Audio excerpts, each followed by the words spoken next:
Vamos lá então para mais um Correspondente Médico. Você pode e deve sempre participar aqui com a gente. Hashtag Correspondente Médico. Vai lá no Twitter para o doutor Fernando Gomes responder as suas questões, não é, doutor? E a gente espera mesmo que você mande as suas dúvidas, porque com muito prazer a gente responde, né, Elisa? Muito bom, adoramos a participação de todo mundo. Vamos começar falando agora sobre a suspensão da vacinação com o imunizante norte-americano da Johnson. Ele foi suspenso nos Estados Unidos e na África do Sul por causa de uma formação rara de coágulos sanguíneos. Segundo o FDA, que é o órgão regulador de medicamentos nos Estados Unidos, esses coágulos apareceram em mulheres com idade entre 18 e 48 anos, de 6 a 13 dias depois de terem recebido a vacina. E o que chama a atenção nessa suspensão é que o número de casos em relação à população vacinada com o imunizante da Janssen, que a gente vai mostrar aqui para vocês. Às vezes confunde essa coisa de Johnson, Janssen, é que é produzido pela Johnson,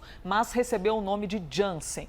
Muito bem, vamos lá aqui, informação importante e interessante a gente destacar, não é, doutor, que a quantidade de pessoas que receberam a vacina é muito grande em comparação a essas mulheres que apresentaram esses coágulos sanguíneos raros, não é?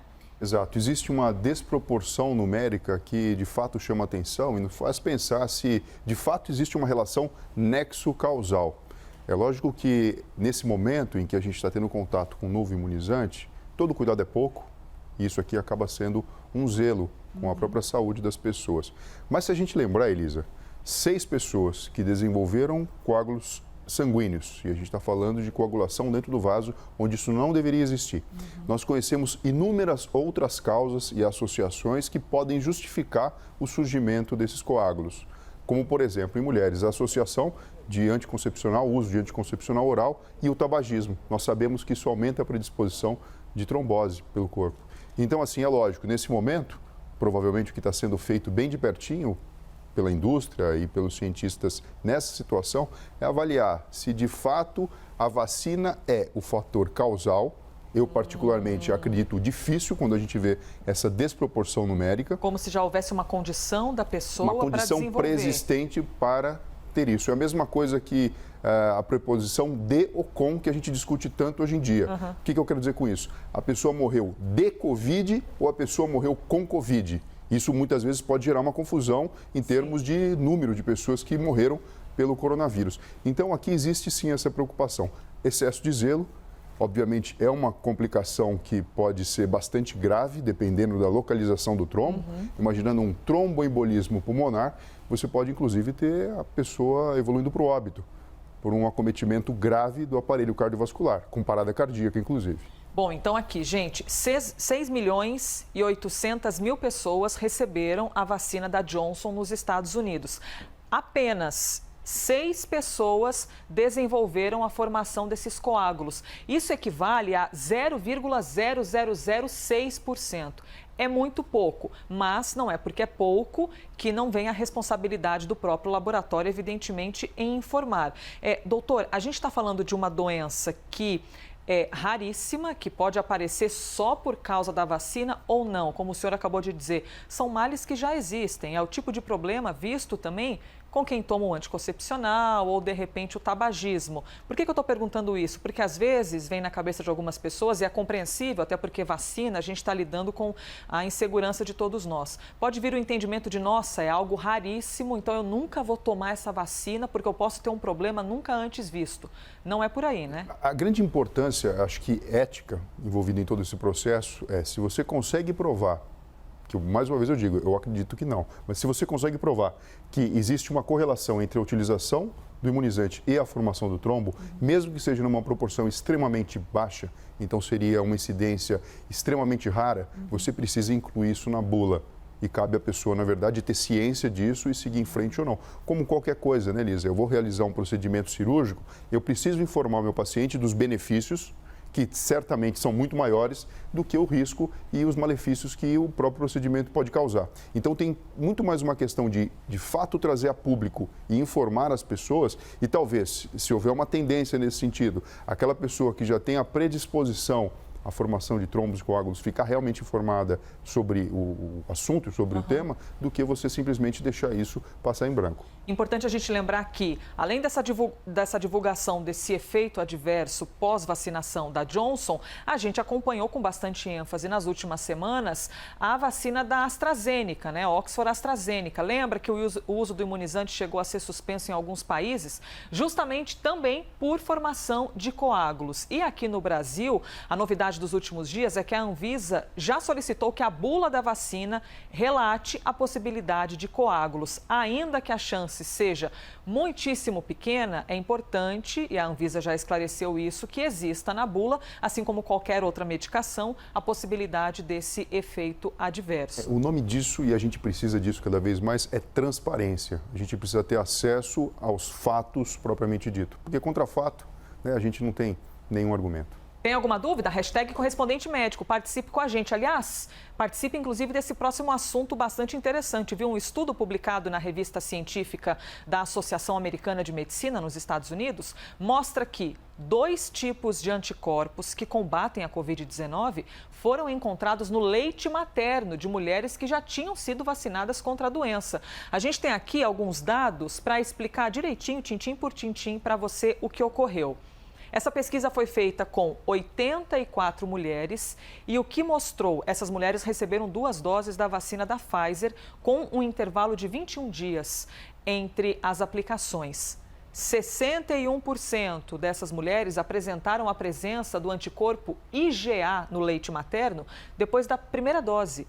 E aí, na sequência, essas mesmas mulheres que participaram desse estudo receberam a segunda dose da vacina. E depois dessa segunda aplicação, esse percentual foi para 86,1%. Percentual de...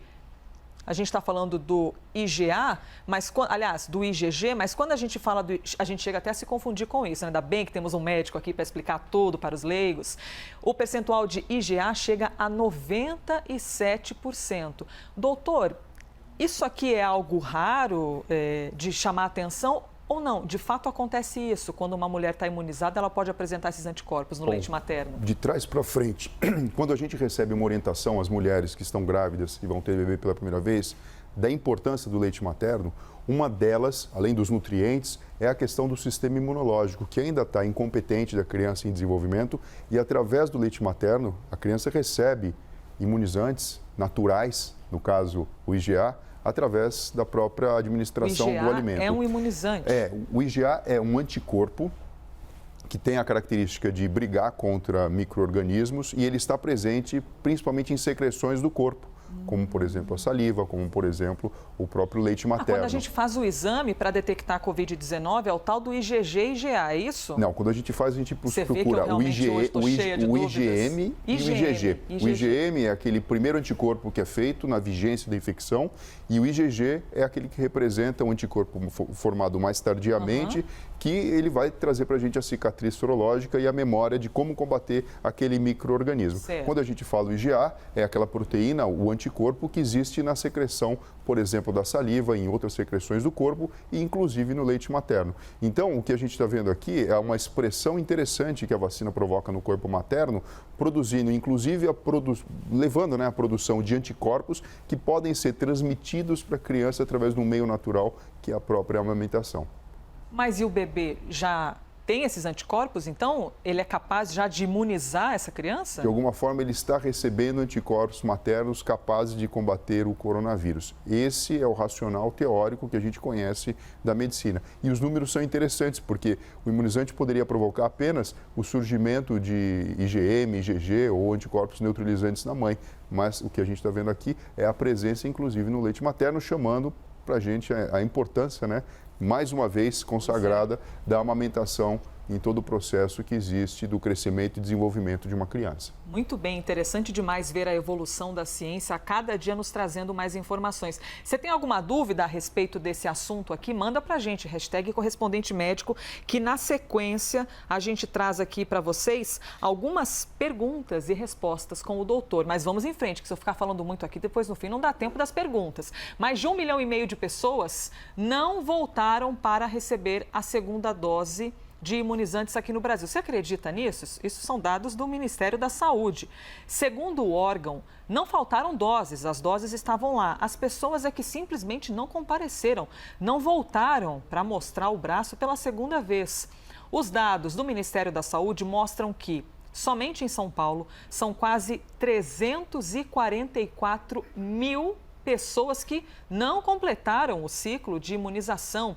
Lembrando que a recomendação sobre o intervalo de aplicação entre a primeira e a segunda dose, quando a gente fala da Coronavac, por exemplo, que é a vacina mais utilizada no Brasil, o intervalo é de 28 dias entre a primeira e a segunda dose. E aí, observando a vacina da AstraZeneca, o intervalo é de 84 dias. Doutor, lembra pra gente, por favor, por que é importante chegar nesse estágio aqui para poder completar esse ciclo de imunização? Porque para o sistema imunológico estar devidamente estimulado a produzir anticorpos e desenvolver a defesa celular contra o coronavírus, foram feitos trabalhos científicos e desenvolvido um protocolo para que a gente tenha os resultados que a gente já conhece de eficácia aplicáveis. Então, se você não toma a segunda dose, você não fez o serviço completo. Você simplesmente deu o estímulo inicial, o que é muito bom, mas você não completou com o arremate que faz com que você tenha depois aí de 15 dias a um mês mais anticorpos funcionando e dessa forma, então, combatendo o coronavírus. O que a gente vê aqui é uma situação e um problema que chama a atenção da gente. E isso precisa fazer parte do amadurecimento do brasileiro como um todo. Quando a gente fala do Sistema Único de Saúde, que é uma coisa muito bonita, que existe e funciona, e cada vez mais vai melhorar, a gente percebe que existe a necessidade do comprometimento dos profissionais da área da saúde, a necessidade do governo como um todo, em linhas gerais, Sim. em promover ambientes onde isso possa ser também, feito. né? Só que a população tem um papel importante que precisa tomar rédea. Por isso que pessoas instruídas vivem melhor. A gente está falando aqui de uma preocupação que cada pessoa que não compareceu deveria ter. E a gente comunica, a gente fala. Acaba sendo a mesma coisa quando a gente diz da questão do distanciamento social, da higiene e das coisas que podem levar à transmissão. A pessoa ter o comprometimento de entender que se ela tomou a primeira dose, ela foi orientada certamente no serviço de saúde onde compareceu e que ela deve retornar. Então, esse é o papel dela de trabalho ativo em relação ao SUS. Porque se cada pessoa nesse país toma conta da sua própria saúde, tendo um estilo de vida saudável, cuidando do seu próprio corpo, você desafoga o Sistema Único de Saúde. E você deixa ele livre para quem de fato tem doença, que não é evitável, Sim. poder utilizar. E dessa forma a gente funciona melhor. Então não adianta a gente só pensar na questão do governo ou pensar só na questão da mentalidade do profissional de saúde. A população, cada uma das pessoas, é responsável igualmente para o funcionamento do sistema. Pensar além dos direitos, mas também pensar os deveres de cada cidadão, não é, doutor? É a questão empática. Observar o macro, não só o micro das nossas vidas. Isso, é a questão empática. Obviamente, a gente tem o livre-arbítrio, cada um faz o que quer, mas a gente precisa entender que se eu não cuido da minha saúde, eu vou onerar um sistema que, na verdade, acaba sendo compartilhado por todos nós e é a manifestação mais bonita na prática que a gente tem da democracia. Doutor, em breve, a gente pode observar que a pessoa, no fim das contas, tenha de gastar, assim, digamos, 3 doses para conseguir compensar esse sistema? Ou seja, ficou tanto tempo depois da aplicação da primeira dose sem receber a segunda, que lá na frente ele vai ter de recomeçar esse processo ou ainda não temos essa resposta? Então, Elisa, a gente não tem dessa resposta, porque como os trabalhos científicos foram feitos com determinado protocolo, o que a gente está inventando aqui, se a gente puder seguir essas pessoas, é um novo protocolo, né? Uma coisa que, enfim, não é o que a gente queria que acontecesse. E talvez até a própria resposta imunológica ela poderia ser igual, ou superior, ou inferior. A gente não tem dados suficientes. Mas o correto é, pelo menos, tomar a segunda dose, né? Doutor, pergunta que chegou aqui pela Ângela. Obrigada, viu, Ângela, pela sua participação. O marido dela desenvolveu a forma mais grave da doença, ficou hospitalizado durante 60 dias, doutor Fernando, incluindo com intubação. A dúvida é, a cura da doença significa que ele já está imunizado? A cura da doença significa que ele eliminou o coronavírus do corpo, que ele lidou de uma forma vitoriosa com todo o processo inflamatório, que acaba sendo o que realmente compromete a vida da pessoa, e muito provavelmente ele desenvolveu imunidade para o coronavírus. A gente fala muito provavelmente porque existem casos de reinfecção. E por isso que, mesmo a pessoa que teve coronavírus na forma leve, moderada ou grave, ela deve receber a vacina. Mais perguntas que estão chegando aqui, ó. Eliette perguntando pra gente, quais são algumas das sequelas após Covid? Bom, é muito ampla essa resposta, né, doutor? Porque a gente já acompanhou tanta coisa. Hoje, inclusive, noticiamos a questão de problemas nos olhos no pós-Covid. E Até em quanto tempo as sequelas de Covid podem se manifestar? Bom, quando a gente fala sequela, a gente fala na permanência de sintomas ou novos sintomas que possam surgir depois da manifestação e resolução do quadro. Então, você pode ter problemas relacionados com o próprio aparelho respiratório, problemas em outros órgãos, porque a infecção, ela primeiro começa pelas vias aéreas, tem o pulmão como órgão-alvo e principal acometido, mas o corpo todo acaba ficando de alguma forma danificado, pelo menos temporariamente. Quando a gente pega, por exemplo, o sistema nervoso central, nós sabemos que pessoas referem, não são poucas, mais de 30%, alteração na atenção, alteração na memória. Algumas pessoas ficam com algum tempo com anosmia, com a falta do cheiro. Então, assim, existe todo um processo, uma preocupação em se diagnosticar, se realizar um check-up depois e estabelecer o tratamento adequado para que a pessoa seja reabilitada. Estou falando aqui, por exemplo, da parte neurológica. Sim. Identificar se o indivíduo tem algum problema e colocar ele, então, numa reabilitação para que ele possa, novamente, ter a sua parte cognitiva funcionando normal. E isso vale para os demais órgãos também. Mais um dia com muitas explicações aqui do Dr. Fernando Gomes. Amanhã estamos juntos novamente e amanhã com mais questões aqui para o senhor, doutor. É isso aí, Elisa. Tudo de bom para você e, pessoal, até breve. Para todos nós, muita saúde é o que queremos. Este foi mais um Correspondente Médico.